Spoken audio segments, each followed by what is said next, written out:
السلام علیکم ورحمۃ اللہ تعالی وبرکاتہ نحمدہ ونصلی علی رسولہ الکریم اما بعد فاعوذ باللہ من الشیطان الرجیم بسم اللہ الرحمن الرحیم۔ حصول برکت کے لیے ایک بار درود شریف پڑھ لیجئے۔ اللہم صلی علی سیدنا و مولانا محمد معدن الجود والکرم وآلہ وبارک وسلم۔ سامعین اکرام، میں جیش محمد مصباحی آج پھر آپ کی خدمت میں ایک اور واقعہ لے کر کے حاضر ہوا ہوں، جس کو میں نے نوری تاج کے نام سے موسوم کیا ہے۔ سامعین، کتابوں میں واقعہ اس طرح ذکر کیا جاتا ہے کہ ایک عورت نے حضرت خواجہ حسن بصری رحمۃ اللہ تعالی علیہ کی خدمت میں حاضر ہو کر عرض کیا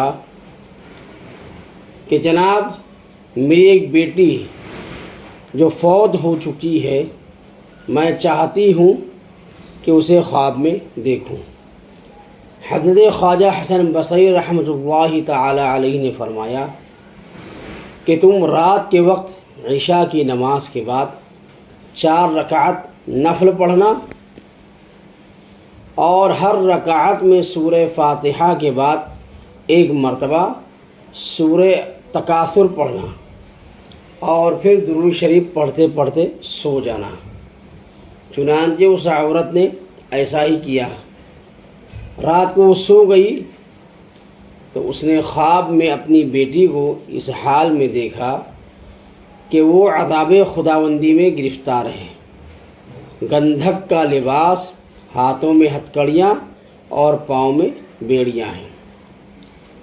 ماں نے اپنی بیٹی کو اس سخت عذاب میں دیکھا تو تڑپ اٹھی اور صبح حضرت حسن بصری رحمۃ اللہ تعالی علیہ کی خدمت میں حاضر ہو کر رات والا سارا قصہ بیان کر دیا۔ آپ نے فرمایا کہ جا اپنی بیٹی کے لیے کچھ صدقہ کر دے، اللہ تبارک و تعالی اسے معاف فرما دے گا۔ اس کے چند دن کے بعد حضرت خواجہ حسن بصری رحمۃ اللہ تعالی علیہ ایک رات سو رہے تھے۔ خواب میں کیا دیکھتے ہیں کہ جنتی باغوں میں سے ایک باغ ہے جس میں ایک مرصع تخت بچھا ہوا ہے اور اس پر ایک لڑکی نورانی تاج پہنے ہوئے بیٹھی ہوئی ہے۔ تو اس لڑکی نے کہا کہ حضرت حسن بصری، کیا تم مجھے پہچانتے ہو؟ آپ نے فرمایا کہ میں نے تجھے نہیں پہچانا، کہ تو کون ہے؟ تو اس نے عرض کیا، حضور میں وہی ہوں جس کی ماں کو آپ نے درود پڑھنے کا حکم فرمایا تھا۔ آپ نے فرمایا، بیٹی، تیری ماں نے ہم سے جو تیری حالت بیان کی تھی، تم تو اس حالت میں نہیں ہو۔ اس پر اس لڑکی نے کہا کہ جناب والا، میری ماں نے جو میری حالت آپ کی خدمت میں بیان کی تھی وہ بالکل سچ ہے۔ میری ماں نے جب مجھے خواب میں دیکھا تھا، میں واقعی سخت عذاب میں مبتلا تھی۔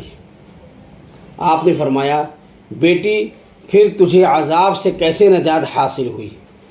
تو اس لڑکی نے عرض کیا کہ حضور، اس قبرستان کے قریب سے ایک نیک آدمی کا گزر ہوا اور اس نے حضور تاجدار مدینہ صلی اللہ تعالی علیہ وسلم کی ذات اقدس پر درود کا نذرانہ پیش کیا۔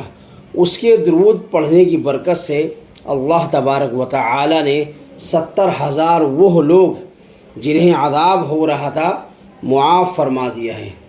اور سامعین اکرام، آپ نے سنا کہ درود شریف کی کیسی کیسی فضیلتیں ہیں۔ اللہ تبارک و تعالی درود شریف پڑھنے کی وجہ سے کیسے کیسی برکات عطا فرماتا ہے اور فضیلتیں ہمیں حاصل ہوتی ہیں۔ تو سامعین اکرام، آج کی میری یہ ویڈیو یہیں پر مکمل ہوتی ہے۔ انشاءاللہ العزیز عن قریب ایک اور ویڈیو لے کر کے میں آپ کی خدمت میں حاضر ہوں گا۔